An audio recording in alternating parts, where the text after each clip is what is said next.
The moment the cameras turned on, you could feel the tension cut through the air like a blade. This wasn't a summit, it was a showdown. On one side stood Benjamin Netanyahu, Prime Minister of Israel, seasoned, sharp, with decades of diplomacy and power games behind him. On the other, Ibrahim Traoré, young, composed, unpredictable. He wore no suit, no flag pin. Just a simple traditional shirt. Yet somehow, all eyes were on him. The stage was in Geneva, but the battle was global. The topic was security partnerships in Africa and the Middle East, but that was just the cover. Everyone in the room knew this wasn't about policy. It was about dominance, who defines safety, who holds power, and who still dares to disobey. Netanyahu leaned into the mic first. Let's be clear. We built peace through strength, he said, glancing sideways at Traoré. We contain chaos. We set the standard. Traoré didn't move. Netanyahu smirked. But what happens when children play with fire? The crowd chuckled. The insult wasn't subtle, it wasn't meant to be. But Traoré's smile didn't flinch. The moderator tried to intervene. Let's keep this to policy. No, Traoré finally said, his voice low but sharp. Let's keep it real. Now the crowd shifted. The tone was changing. You shout about order, Traoré continued, but every time we build our own, you call it rebellion. You want Africa stable, but only on your leash. Netanyahu cut in, voice raised. You're in over your head, Traoré. You're not ready for this level of responsibility. And that's when it happened. Traoré leaned forward slightly, eyes locked on Netanyahu. He didn't raise his voice. He didn't blink. But I'm still breathing just fine, he said, smiling. The room froze. The line hit harder than any shout could. Because it wasn't just defiance, it was survival, broadcast live. Shocked silence. And suddenly, this wasn't a debate. It was history being written in real time. Netanyahu sat back, jaw tight, his smirk now gone. He hadn't expected Traoré to hold ground, let alone strike first. The room was still silent, but the cameras were rolling, and every second of that tension was being live-streamed across the world. In Tel Aviv, in Paris, in Washington, people were leaning closer to their screens. Traoré didn't let the moment cool. You speak of global order, he said, his voice smooth, unwavering. But whose order? Whose map? Every time we draw our own lines, someone redraws them with bombs or banks. Netanyahu raised an eyebrow. Are you accusing the West of? I'm not accusing, Traoré interrupted. I'm reminding. Gasps scattered through the press row.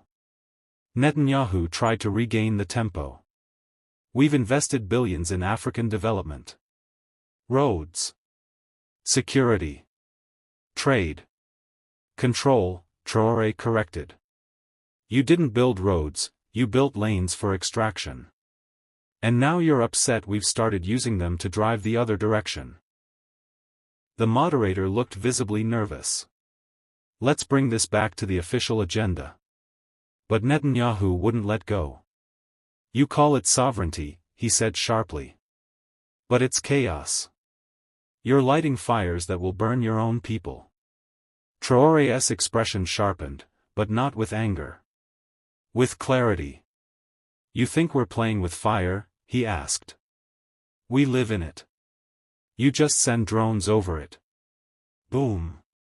The audience murmured, this time with awe. Someone in the back even clapped, quickly silenced. Netanyahu looked over Traoré, this time not like a rival, but like an unknown variable.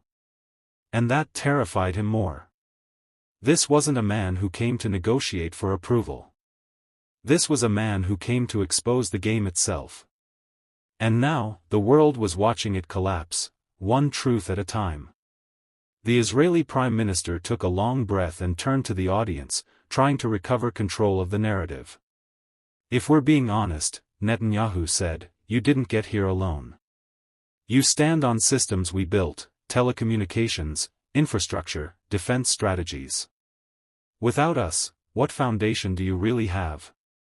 It was a classic play: dismiss your opponent by reducing them to a byproduct of your influence. But Traoré didn't flinch. He let the words settle in the room, and then stood up slowly. I'm standing, he said, on the ground my ancestors bled for. On soil your bank's still mine. On the voices your partners tried to silence. And I'm still speaking. The air turned electric. You want credit, he continued. For cables and concrete? While you erase entire histories? You didn't build Africa, you colonized it with new tools. Netanyahu's brow furrowed. That's an oversimplification. No, Traoré said. That's a summary. The moderator looked like he wanted to disappear. Reporters stopped typing and just listened. Let me ask you this, Traoré said, turning toward Netanyahu. When we say we want to be free, what do you hear? Do you hear a threat or a mirror? Netanyahu didn't respond. But he didn't need to. The room had already begun to shift toward Traoré. Not because of loudness, but because of clarity. He wasn't just arguing. He was unraveling an illusion. And the more he spoke, the more the West's polished narratives looked like theater. This wasn't a debate anymore. It was exposure, raw, precise, and live. The tension in the room had grown so thick it felt like glass, transparent, but on the verge of shattering. Netanyahu finally leaned forward, tone sharpened, his voice lowering. You think you've won something here? He asked. Words don't build alliances. They don't secure borders. They don't stop war. Traoré didn't move. Didn't blink. They don't start it either, he replied. But lies do. Now it was personal. Netanyahu's eyes narrowed. You're a revolutionary playing at statesmanship. But when this show ends, you'll still need what we provide. Defense, trade routes, global platforms. Traoré stepped closer to the podium, voice low, deliberate. No. What you provide is permission. And we're done asking for it. Silence. You could hear a pen fall in the back row. You built your power, Traoré said, on the illusion that without you, the world stops spinning. But we've learned something. He paused, scanning the room. We spin just fine. The moment held. Netanyahu tried to speak again, but even he knew, the crowd wasn't listening to him anymore. In Johannesburg, students gathered around projectors. In New York, analysts whispered to each other. In Nairobi, elders nodded quietly. Traoré wasn't speaking for applause. He was declaring independence, not of land, but of narrative. And now the old world was faced with its most dangerous enemy, a voice that refused to echo theirs. Outside the debate hall, the footage had already gone viral. Clips of Traoré's calm defiance were stitched together across platforms, TikTok edits in Accra, reaction videos in Paris, and side-by-side translations in Arabic, Mandarin, and Portuguese. Inside, Netanyahu shifted tactics. He turned to the audience, casting his gaze like a net. Let's not romanticize rebellion. Leadership is more than resistance, it's responsibility. And responsibility means compromise. It was subtle. But Traoré heard the pivot, from dominance to guilt.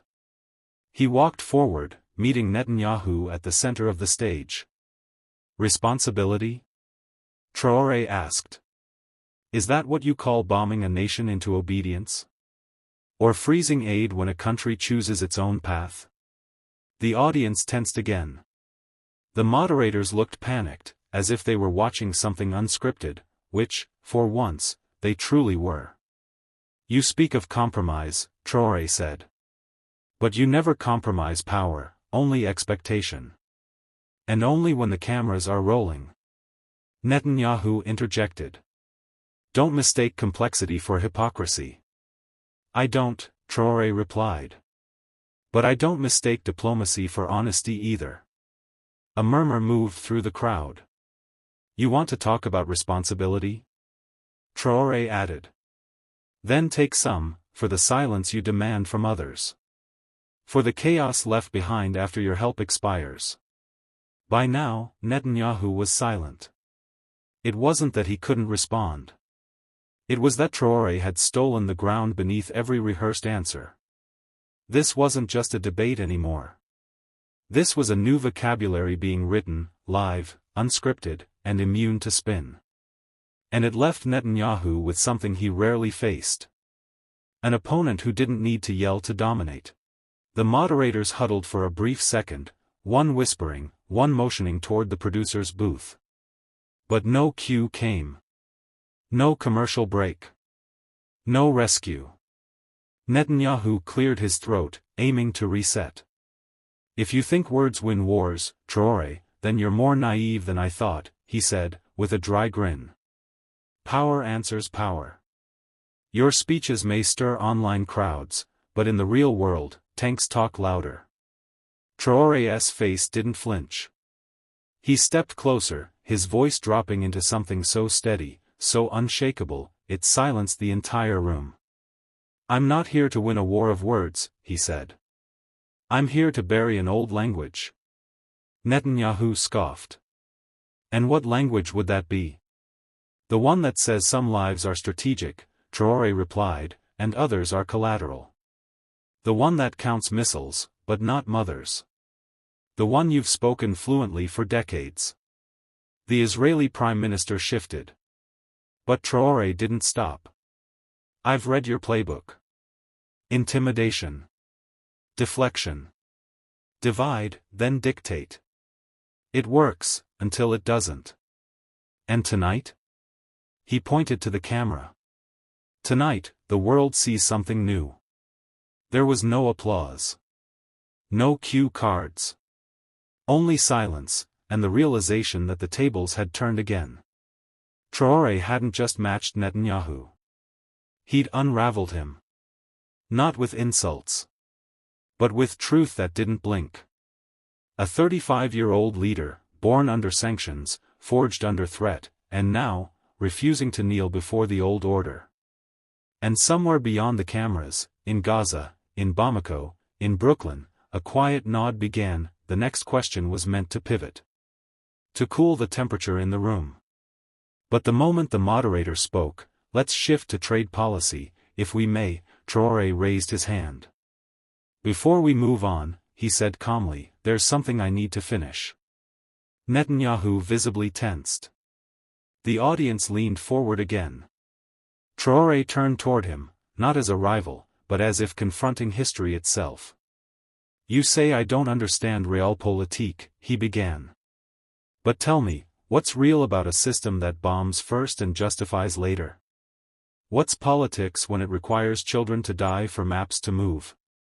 Netanyahu snapped, you simplify war like a schoolboy. You don't see the complexity. No, Traoré interrupted. I see too clearly. I see the game where those with nukes are called defenders, and those with stones are threats. The room went still. Even the tech crew froze. Traoré kept going, his voice now not angry, but surgical. You've cornered the language. You've turned defense into dominance. Resistance into terror. And anyone who questions it, into a villain. He looked straight into the camera again. Maybe that's why I was invited. To play the villain. A pause. Then, softly, but I'm not here for your script. Netanyahu blinked hard. Traoré continued, I'm here for those who never get an invite. Who don't sit at the table. Whose voices get silenced while the powerful argue over borders drawn with blood. And for a split second, it was Netanyahu who looked small. Not because Traoré shouted. But because he didn't have to. He'd taken the air from the room by simply refusing to bow. He wasn't arguing anymore. He was redefining the debate. Netanyahu leaned back, arms crossed, the smirk on his face now gone. A producer in the corner motioned to wrap the segment, but no one moved. The show had become something else, bigger than ratings. It was now raw, unscripted power on display. "I'll tell you what makes me uneasy," Netanyahu said, breaking the silence. "Men like you. Idealists who come with slogans but no skin in the game." Traoré didn't flinch. "My skin," he repeated, tilting his head. "My people are the game. We've been your battleground for decades. Our minerals fuel your tech, our land feeds your economy, and when we ask for respect, suddenly we are the radicals." Netanyahu tried to interject, but Traoré raised a single finger. "You don't get to lecture me on sacrifice. Not when you've never buried your own child after a drone strike. Not when you sign defense contracts with one hand and wave peace signs with the other." The moderator, visibly rattled, muttered, "Let's try to." "No," Traoré said, voice firm but controlled. "Let's not soften this." He turned again to Netanyahu. "You speak of democracy while selling weapons to regimes that kill dissenters. You praise sovereignty while violating others. You built a world where justice bends to might, and then expect applause when someone dares to question it?" Netanyahu's jaw clenched. "I don't need applause," Traoré added. "I need truth. And I'm not here to make you comfortable." A thunderous silence fell. Then, slowly, applause. Not loud, not sweeping. But steady. From the audience. From unexpected corners.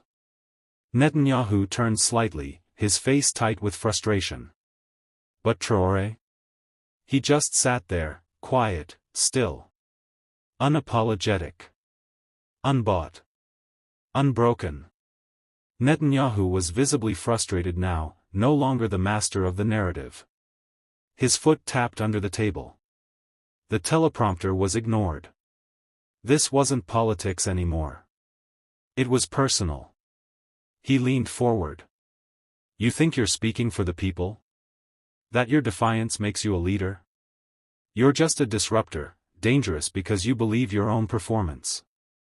Traoré slowly removed the earpiece the producers had insisted he wear and set it down. Then he smiled. "Dangerous," he said. "No. What's dangerous is a world where men like you believe they own the right to define peace, while waging endless war."